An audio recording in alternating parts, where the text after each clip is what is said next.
All right, this will be fun. I'm going to try to do this in 20 minutes. I've never done it in 20 minutes, FYI. So I'm going to try to move as fast as I can through this. Today's speech is really probably very different than what you're going to hear from anybody else in terms of it's all about thinking, how we think as individuals. And it's going to be fun. There's going to be storytelling. There's going to be a history lesson in it. I'm going to get pretty personal too and vulnerable and talk about something near and dear to me. And then I'm going to switch into really how to think limitless. So this speech is about limited thinking and transitioning into limitless thinking. And limited thinking is something that we all have inside of us. Every single one of us. I like to think I'm pretty limitless in the way that I think, but I know that there are limits to my thinking all the time.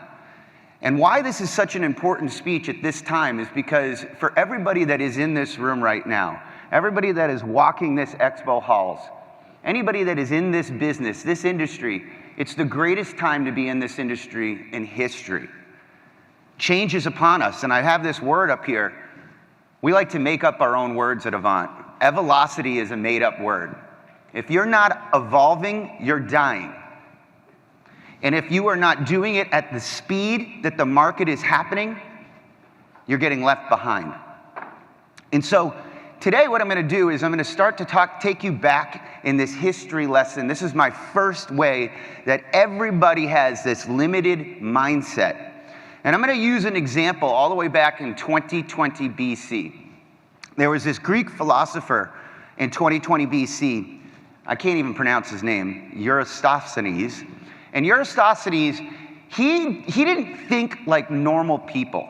See, most people in 2020 BC, when there was no cell phones, no technology, no anything, they really all thought the world was flat. Truly, every single human thought the world was flat. And this guy, he went out and said, no, I don't think it's flat. I think I'm going to use the rays of the sun and I'm going to come up with what the world actually looks like. And this was actually the first map that was ever created.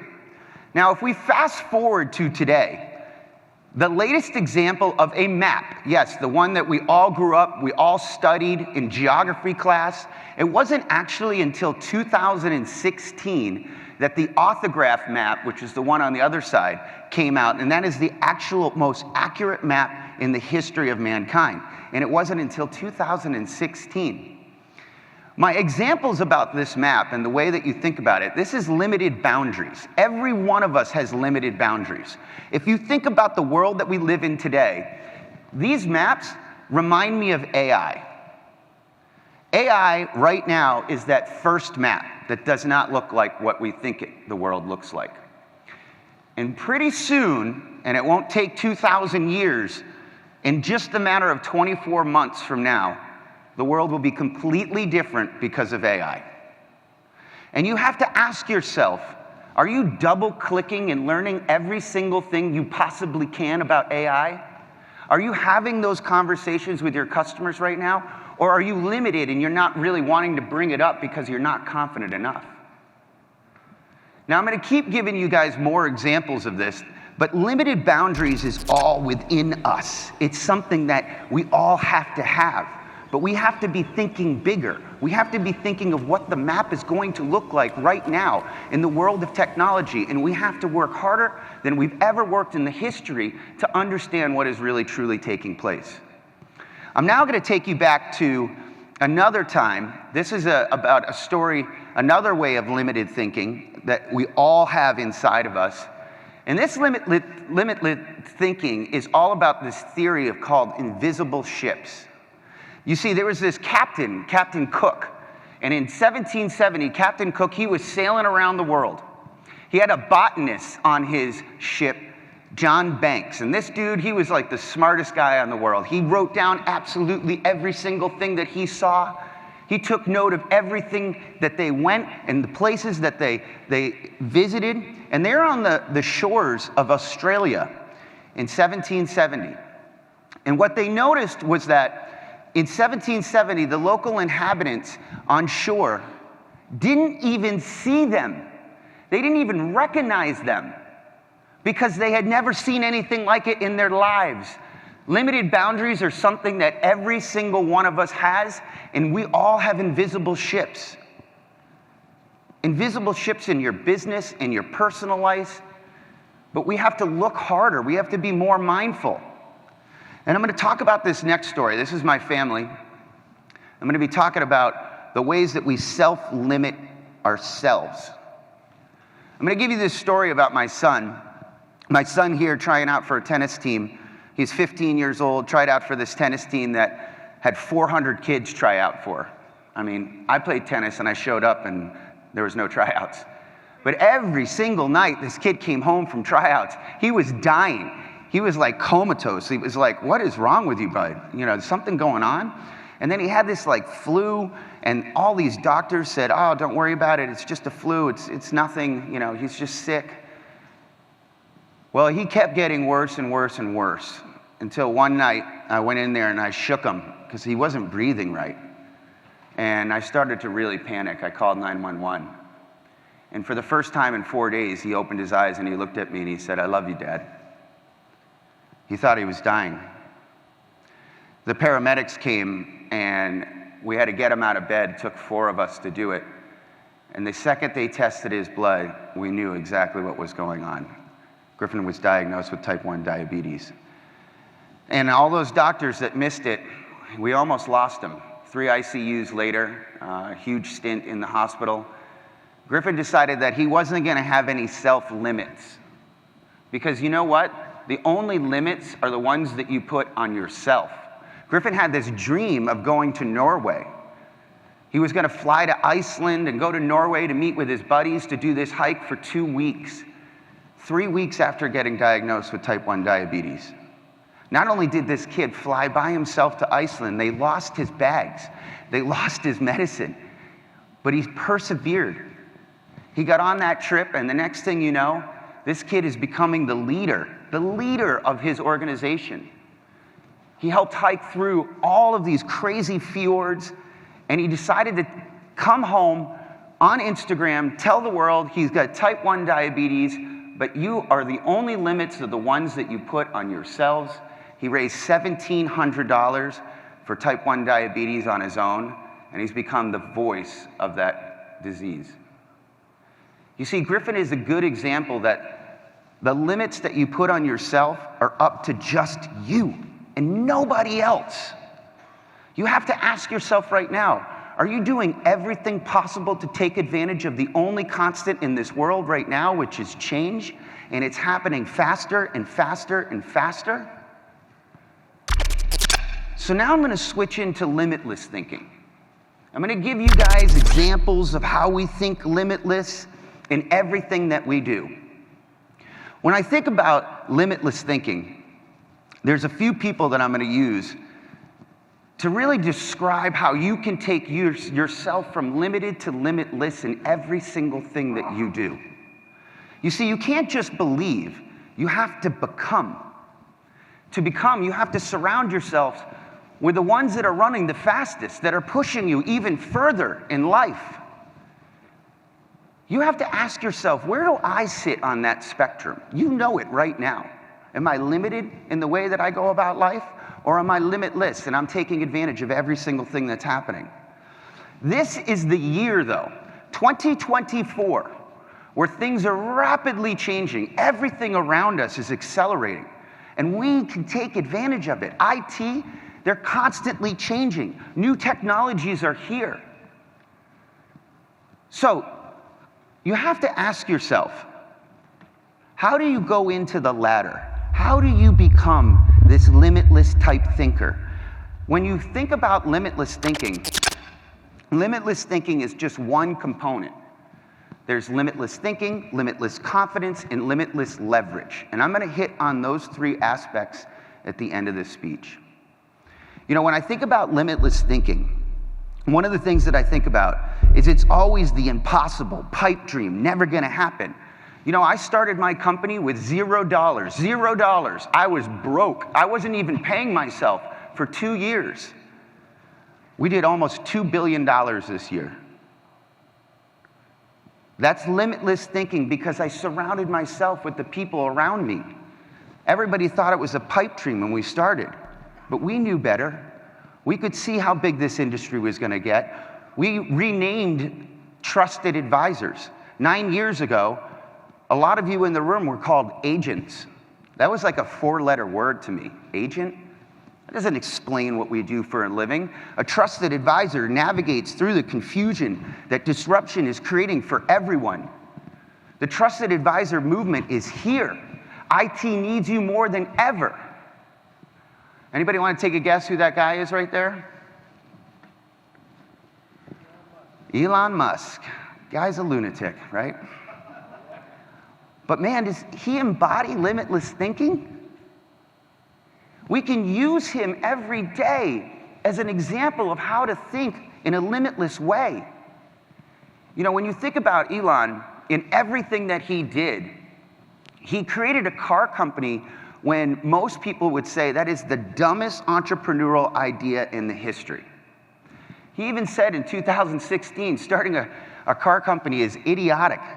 An electric company, idiocy squared. He put his own money, $85 million, into Tesla. He didn't even start it. You guys know that, right? 2 engineers did. But he had this thesis that there's no possible way that we are going to survive as humans if we continue to keep putting gasoline in our cars.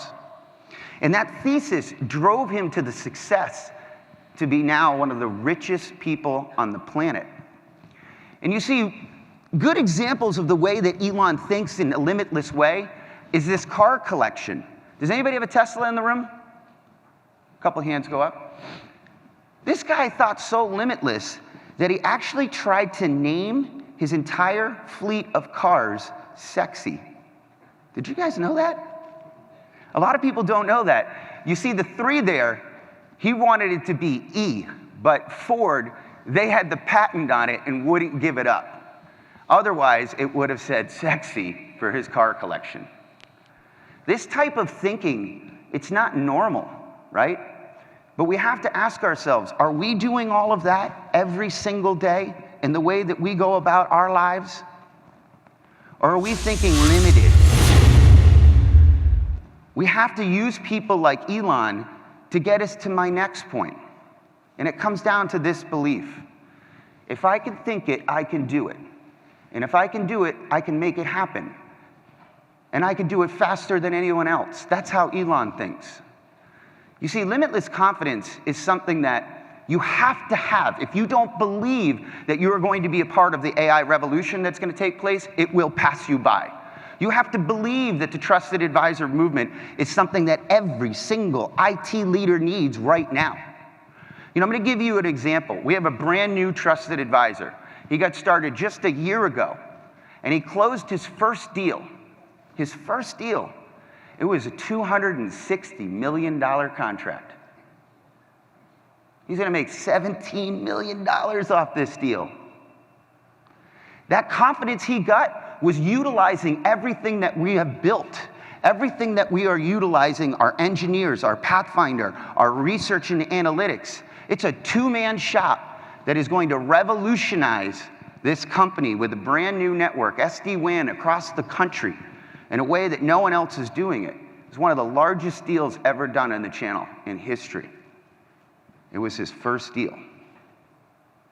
You see, that limitless confidence comes from utilizing and surrounding yourself by all of these people around you. And that's limitless leverage. Avant exists in life because we're creating leverage for you. It's our job to look around the corner, to tell you what is coming next, to vet out the best providers in the entire world so that you can walk in front of your clients today as trusted advisors and help them navigate every aspect of this only constant, which is change. Limitless leverage is something that we provide everyone in this room, and we do it in a very unique way. We have a team, a sales team who's in this room today up front of over 80 people now. We have a massive bench of over 64 pricing analysts. We've got the top engineers in the game that are unstumpable. that spend 50% of their days getting in front of your top clients. They're customer focused. Everything that we do is thinking about how do we take the trusted advisor to the next level. Has anybody heard of Pathfinder in the room? Pathfinder is absolutely the #1 weapon in this game today. It is customer focused. It's being used every single day to get the biggest deals in our industry, to have a drive-in movie theater pop out of your head, to truly explain what the trusted advisor can do for any IT staff today. We're winning at the top 34,000 largest accounts every single day. Are you? Are you leaning in and using every single research, like our research and analytics team, that we're pumping out 612 reports every single quarter? Our State of Disruption report that's coming out, I think pretty soon. Alex is in the room. It's coming out very, very soon, and that's going to be a survey of 501 top CIOs from 250 million to 50 billion, and what decisions they're going to make over the next 12 months. You can brand it, use it yourself. People want alternative research right now, different than Gartner, Forrester, and IDC. We get visibility into things that no research firm can. When you are the #1 partner on the planet with Zoom, Equinix, Ring, Nice in Contact, you see things that no one else sees. And so when I was thinking about this speech, I had to ask myself, though, to be limitless, there has to be that one final limit. What's that one final thing that all of us have to deal with? Time. Time is the final limit. How many minutes are in a day? 1,440. And every single one of those minutes is incredibly valuable. You know, time, though, it's the necessary guardrail. It's what makes us all here. If we didn't have time, none of us would be here. It's what makes everything so meaningful. So how do we change our perception of time? Remember when you were a kid and days, they seemed to last forever? Summers, they seem to be like never ending. But as adults, time, it seems so fast. Like a month seems like a day, and a day seems like minutes. Everything around us, it starts to move faster and faster. And that's truly because when we were kids, everything was scary, man. Everything was a challenge. You have to ask yourself, are you challenging yourself today? Are you doing the scary things? Or are you caught up in that current that everybody's kind of wrestling with? Do you value every single minute of the day? Do you take advantage of the time that we do have left? Or are you letting it rip by? Don't put off the things that matter to you the most because you think you have a lot of time left. Get out there and challenge yourself. Throw the biggest goals you've ever seen. Challenge your employees. Challenge the people around you. Do the things that are uncomfortable all the time. Because when you do that, that is how you start to slow time down. So I'm setting your clock to value every single minute of every single day. To truly challenge yourself to become limitless. Thank you.